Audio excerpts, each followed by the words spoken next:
Bien, esta noche tenemos el honor y el gusto y el placer de recibir en nuestra sala al hermano Rafael Batista. Él pertenece al grupo de la iglesia de Bloomfield en NUA. Él es dominicano, tiene su ministerio también de pie y pues es un honor, Rafael, tenerte esta noche con nosotros. Eh, puede, Tienes el espacio para abrir tu cámara y también tu micrófono y pues llevarnos hasta los pies del Señor a través de su palabra. Amén. Bienvenido, Rafael, y gracias por aceptar la invitación. Amén, mi hermana. Dios le bendiga a todos ustedes. Muestro mi humilde rostro para los que no me conocen. Estamos aquí para servir a Dios y servirle a todos ustedes. Bien, hermanos, le invitamos a que, así como estemos, vamos a orar un momentito más antes de comenzar con el estudio de esta noche. Oramos. Querido Dios que estás en los cielos, muchísimas gracias porque pone en nuestro corazón a esta hora de la noche la necesidad de buscarte en oración y en el estudio de tu palabra. Te pido una bendición muy especial por este ministerio y una bendición muy especial por mi persona que va a exponer tu palabra. Limpia nuestra mente, quita todo ruido de nuestro ser para nosotros poder entender el mensaje que tú has puesto en mi corazón para que todos escuchemos, todos aprendamos y todos obedezcamos por amor a ti. Gracias en el nombre de Jesús. Amén. Muy bien, mis hermanos, en esta noche, como la hermana dijo, yo he titulado, o si usted quiere ponerle un título al tema, se titula Misericordia. Vamos a aprender en esta noche cómo podemos nosotros ver qué significa la palabra misericordia, cómo se aplica la misericordia, cómo Dios ha aplicado la misericordia y cómo nosotros podemos aplicar esa misericordia que la palabra de Dios nos manda en sus sagrados escritos. En primer lugar, si usted desea acompañarme, vamos a buscar el libro de Ezequiel en el capítulo 1 y vamos a leer los dos primeros textos. Ezequiel capítulo 1, versículos 1 y 2. Dice lo siguiente: Aconteció en el año 30, en el mes cuarto, a los 5 días del mes, que estando yo en medio de los cautivos junto al río Quebar, los cielos se abrieron y vi visiones de Dios. En el 5.º año de la deportación del rey Joaquín, a los 5 días del mes. Hermanos, aquí vemos que durante los años 593, 592 antes de Cristo, a la edad de 30 años, Dios elige al profeta Ezequiel en la ciudad de Babilonia. ¿Para qué? Ezequiel iba a servir como profeta activo, dando el mensaje culminante a los cautivos que se encontraban en la ciudad de Babilonia. Allí Dios le muestra en figura simbólica lo que es su gloria. Allí Ezequiel ve una imagen poderosa de lo que es la gloria de Dios. Mira un trono, debajo del trono mira una plataforma de cristal y debajo de esa plataforma mira 4 seres llamados querubines de 4 alas, dándole gloria al alto y sublime que es Jehová de los ejércitos. Eso sucede durante los años 593 y 592. Un año después, si usted quiere acompañarme al capítulo 8 del libro de Ezequiel, un año después de esta visión, el profeta recibe otra visión y dice el versículo 1 lo siguiente: en el 6.º año, en el mes sexto, a los 5 días del mes, aconteció que estaba yo sentado en mi casa y los ancianos de Judá estaban sentados delante de mí, y allí se posó sobre mí la mano del Señor. Aquí vemos otra visión que Dios le da al profeta Ezequiel. Cuando usted estudia en su hogar el capítulo 8 de este libro, usted se va a dar cuenta la tremenda amonestación y visiones que Dios le da a Ezequiel para que se la manifestara al pueblo de Israel cautivo en Babilonia, dándole a entender todas las abominaciones practicadas por los líderes de Jerusalén dentro del templo, en lugares que no se veían, es decir, en lugares oscuros delante del pueblo. Para unos creían que estos líderes de su pueblo, tanto incluyendo el rey, eran personas pías que seguían las órdenes divinas.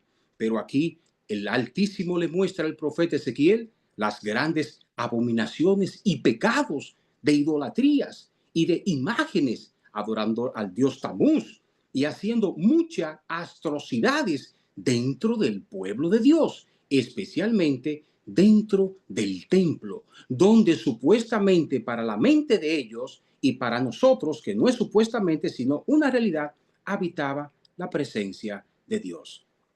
¿Qué sucede?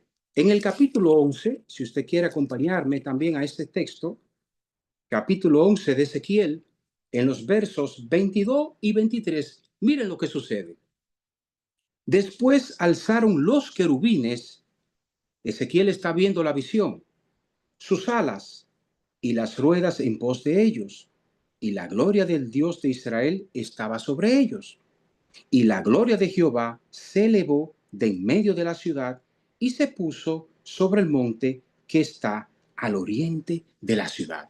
Amados, al final de esta visión, Ezequiel mira que por culpa de los pecados del pueblo de Israel, de Jerusalén, la gloria de Dios se retira.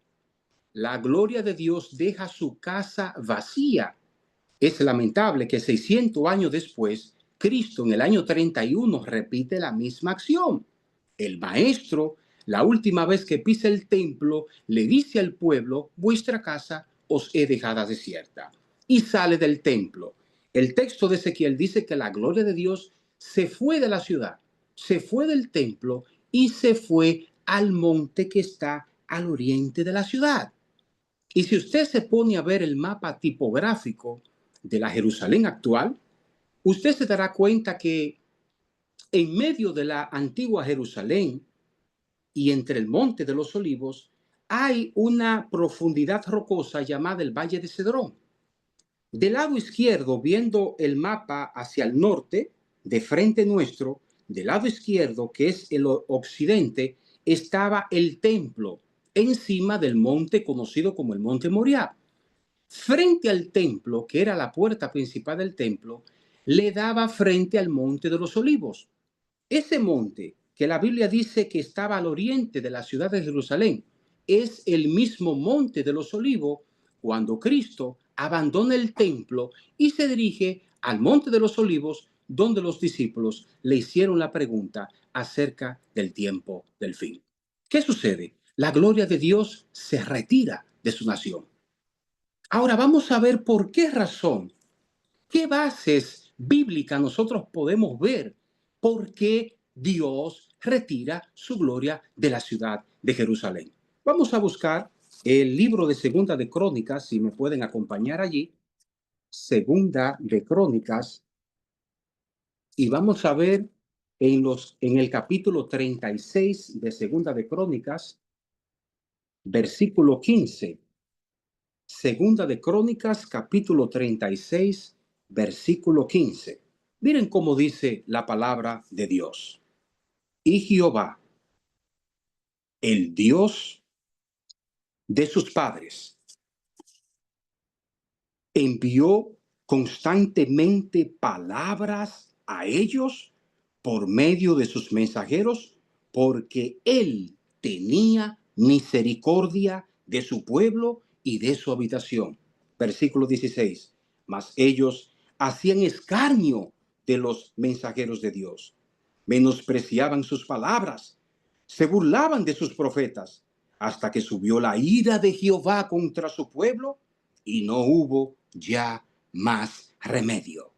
Lamentablemente, amado que me escucha, los pecados de Israel, la única medicina que Dios encontró en medio de su misericordia fue permitir lo que sucedió 7 años después de la visión que tuvo Ezequiel. 6 años después de que Cristo abandona el templo, en el año 31, matan a Esteban. 34 años después destruyen a Jerusalén el Imperio Romano. En este caso, 6 años después sucede lo siguiente. Vamos conmigo al libro de Reyes. Detrás de Crónicas encontramos el libro de Segunda de Reyes, capítulo 29. Segunda de Reyes, capítulo 29. Ahí vamos a entender capítulo 25, versículo 8. Segunda de Reyes, capítulo 25, versículo 8. Miren cómo dice la Biblia. En el mes quinto, a los 7 días del mes, siendo el año 19 de Nabucodonosor, rey de Babilonia, vino a Jerusalén Nabuzarradán, capitán de la guardia, siervo del rey de Babilonia. Verso 9. Y quemó la casa de Jehová y la casa del rey y todas las casas de Jerusalén. Todas las casas de los príncipes quemó a fuego. Versículo 10. Y todo el ejército de los caldeos que estaban con el capitán de la guardia derribó los muros alrededor de Jerusalén. Versículo 11. Y los del pueblo que habían quedado en la ciudad, y a los que habían pasado el rey de Babilonia, y a los que habían quedado de la gente común, los llevó cautivo Nabuzaradán, capitán de la guardia. ¿Cuál fue la única medicina que Dios encontró para su pueblo? Lamentablemente, el cautiverio, profetizado por el profeta Jeremías, que lamentablemente, como ellos adoraban ídolos, como ellos adoraban la idolatría, lamentablemente iban a ir a adorar los dioses extraños en tierras lejanas y a servir a gente extraña. Recuerden ustedes, el tema se titula Misericordia. Pero Dios destruye a su pueblo, o permite, porque su gloria lo abandona. Eso significa, amado que me escucha, que cuando la gloria de Dios abandona un lugar, hay desastres, hay consecuencias del pecado. Porque muchas veces nosotros como hijos de Dios hacemos caso omiso a su palabra, menospreciamos a sus profetas, porque la palabra de Dios fue escrita por profetas y menospreciamos sus mensajes. Muchas veces menospreciamos el gran famoso espíritu de profecía de nuestra iglesia, que también fue escrito por una profeta, aunque usted no lo crea. Pero muchas veces nosotros, amado que me escucha, hacemos caso omiso a los consejos de Dios. Y Dios, en su gran misericordia, porque es tardo para la ira, pero la Biblia no dice que no se aira, sino que es tardo para la ira, pero grande en misericordia, no se cansa de amonestar a su pueblo. ¿Por qué, hermanos? Porque Dios tiene misericordia por su pueblo. Meses después, vamos ahora a lo que fue la lectura bíblica en el libro de Lamentaciones, en el capítulo 3. Jeremías escribe a través de Baruch el libro de Lamentaciones. ¿Por qué el libro se llama Lamentaciones? Es una traducción de la antigua versión griega conocida como la Septuaginta. En el hebreo no se llama así, pero los traductores de la Septuaginta quisieron nombrar este libro con el nombre de Lamentaciones. ¿Saben por qué? Porque el libro es escrito de manera parafraseada en los labios de Jeremías, dando a entender las lamentaciones que tuvo el profeta viendo la destrucción de Jerusalén.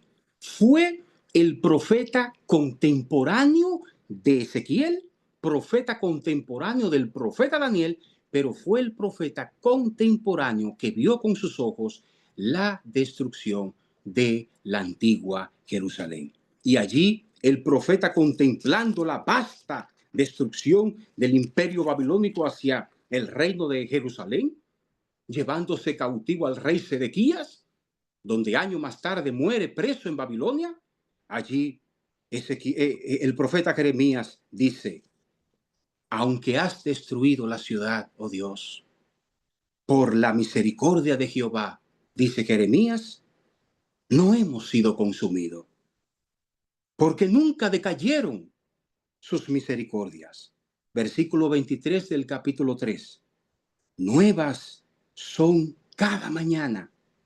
Grande es tu fidelidad. Usted dirá, ¿y no se está contradiciendo el profeta Jeremías? Donde la palabra de Dios nos dice que Dios permite la destrucción de su pueblo y llevando muchas personas cautivos, donde muchos de ellos, hermanos, murieron de hambre, de sed y por la espada. Como es que el profeta Jeremías dice ahora que por la misericordia de Jehová no hemos sido consumidos, porque nunca decayeron su misericordia y son nuevas cada mañana. Es decir, que las misericordias de Dios cada día se actualizan en nuestro lenguaje humano. Cada día se renovan. Cada amanecer son diferentes. Ahora bien, ¿qué significa la palabra misericordia? Es la pregunta de esta noche. ¿Y por qué razón Dios puso en mi corazón hablar de misericordia? En su vasta sabiduría es su voluntad. La palabra misericordia viene de la palabra hebrea Gesed. Ustedes saben que el Antiguo Testamento fue escrito en hebreo paleo, un hebreo que no se escribe como se escribía en esos años. El hebreo de hoy se escribe de la manera como se escribía en los tiempos de Esdras, después del exilio. Pero en los tiempos de Jeremías, el idioma hebreo ha tenido siempre el mismo significado, pero se escribía diferente. La palabra misericordia, hesed, es un término hebreo que los eruditos hoy en día no están de acuerdo con la verdadera definición de esta palabra. Hay más de 200 definiciones sobre la palabra hebrea hesed, este sustantivo. Muchas veces dicen que ¿cómo podremos nosotros traducir la palabra hebrea hesed? ¿De qué manera podemos nosotros entender esta palabra? Ustedes saben, o si no lo sabían, que la Biblia son traducciones parafraseadas. ¿Cómo así? Las traducciones bíblicas mayormente son traducidas no literales. El traductor, cuando traduce la Biblia, él usa lo que es la razón. ¿Cómo yo llevo el significado de esta palabra antigua a nuestra comprensión actual? Y por esa razón es bueno que nosotros, a través de Dios, muchas veces podamos aprender a estudiar su palabra, no a leerla. Porque cuando usted estudia su palabra, usted descubre muchísimas cosas que leyéndola no la vemos.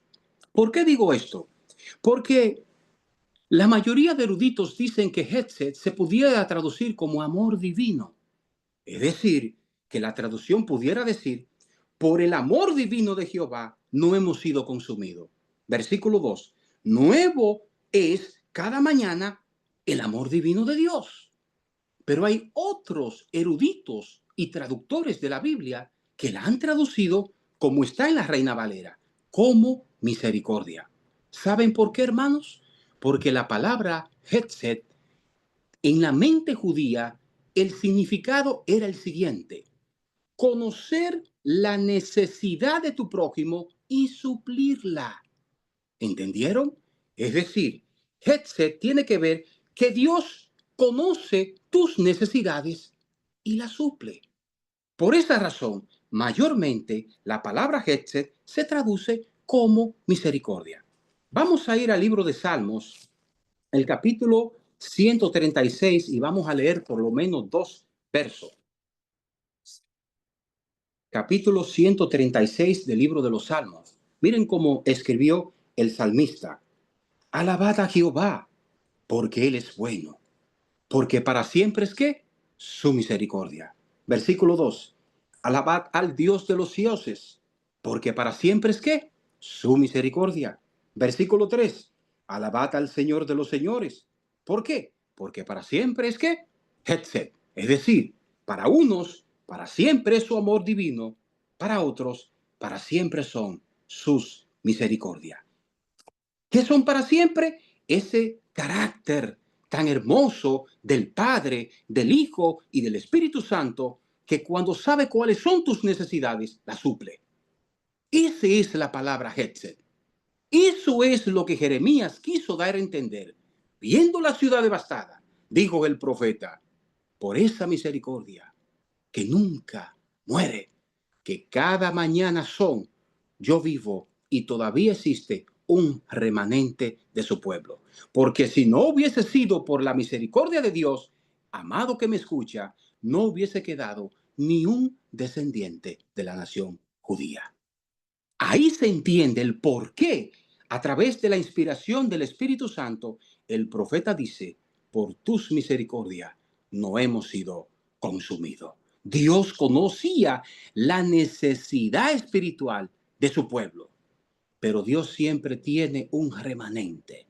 Ese remanente que siempre hace caso positivo a su palabra, escucha a sus profetas con humildad, con reverencia, y a ese remanente no es que Dios tiene acepción de persona. Lamentablemente, amado, Dios destruye el pecado, pero Él no quiere la muerte del impío. Él lo que quiere es que usted y yo nos arrepintamos y volvamos de nuestros malos caminos a los caminos rectos para poder disfrutar de la Hetzel, es decir, de su amor divino o de su misericordia. ¿Cómo se pudiera traducir? Pero la idea es las necesidades que usted y yo tenemos. Dios las suple conforme a su voluntad, conforme a nuestra fe y conforme a nuestra fidelidad. No nos equivoquemos, amados. Por nuestra fidelidad, como tercer paso, Dios cumple sus misericordias con su pueblo. Ahora bien, ¿qué pide Dios de todos nosotros? Oseas, un versículo, un capítulo o un texto muy conocido por todos nosotros. Oseas capítulo 6, versículo 6. Vamos a ver qué dice la palabra de Dios en esta parte aquí del profeta Oseas, capítulo 6, versículo 6. Porque ¿qué quiere Dios? Misericordia y no sacrificio, le dice a su pueblo, y conocimiento de Dios más que holocausto. ¿De qué más te preocupa en tu vida espiritual? ¿Cuál es nuestra mayor preocupación para servirle a Dios? ¿Son los sacrificios o es la aplicación de la misericordia? ¿Qué más le interesa a Dios que está en los cielos, mirándonos a través de su Santo Espíritu, que nosotros apliquemos en esta sociedad, en estos últimos tiempos? La Hetzel. ¿Y qué es la Hetzel? Misericordia. ¿Qué es misericordia? Amor divino. ¿Qué es eso? Conoce la necesidad de tu hermano y súplela conforme a tu capacidad. Eso es lo que una de las cosas que más Dios le agrada que su pueblo practique. Conocer la necesidad de tu prójimo y suplirla. Esa es una de las más grandiosas obras que el ser humano puede hacer con su ayuda, que le agradan a nuestro Señor. ¿Cuáles son tus hechos? Recuerda que nuestros hechos no es para salvarnos. Nosotros no guardamos el sábado para salvarnos. Nosotros lo guardamos porque le amamos. Porque saben ustedes, vamos al libro de Juan, para que veamos qué necesitamos nosotros para nosotros poder cumplir con ese mandato de Dios, de aplicar misericordia en nuestra vida, aplicar Hetzel en nuestra vida, conocer la necesidad de nuestro prójimo y suplirla. Vamos a ver en el libro de Juan capítulo 14, versículo 15, en primer lugar. Jesús dijo ahí, si me amas, dijo el maestro, guardad mis mandamientos.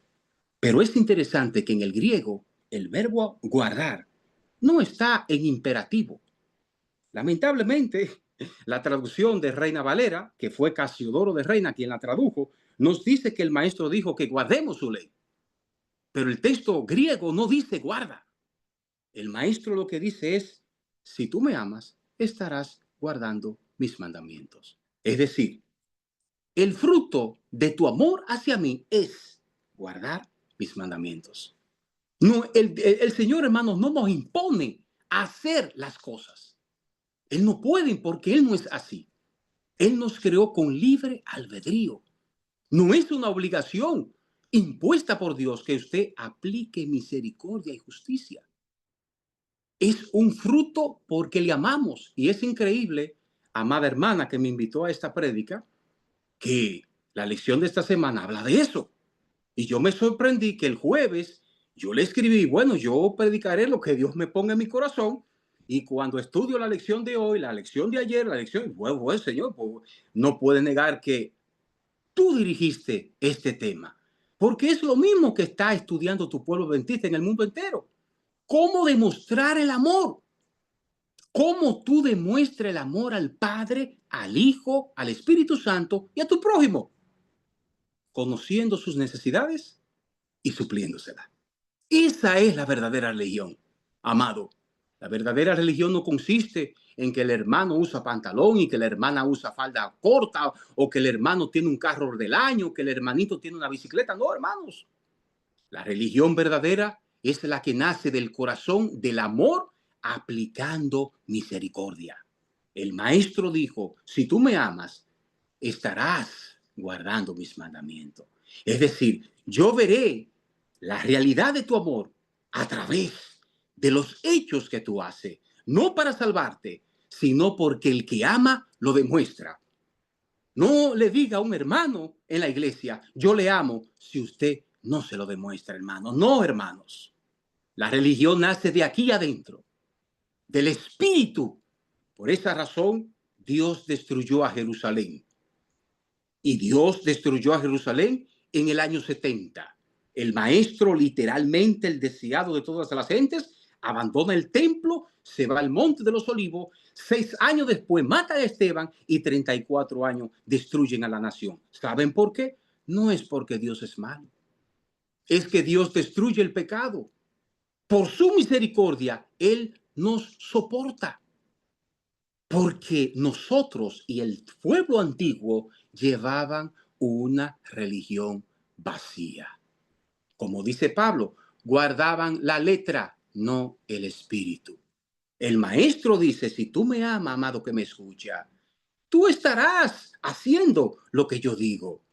Y Él nos manda en esta noche en especial a aplicar misericordia en nuestra iglesia, en nuestro hogar, en nuestro trabajo, en la calle, en la escuela, donde quiera que estemos, dentro de nuestra capacidad, que apliquemos misericordia. Ahora, ¿qué necesitamos para eso? Versículo 16. Dice el maestro, si me amáis, ¿verdad?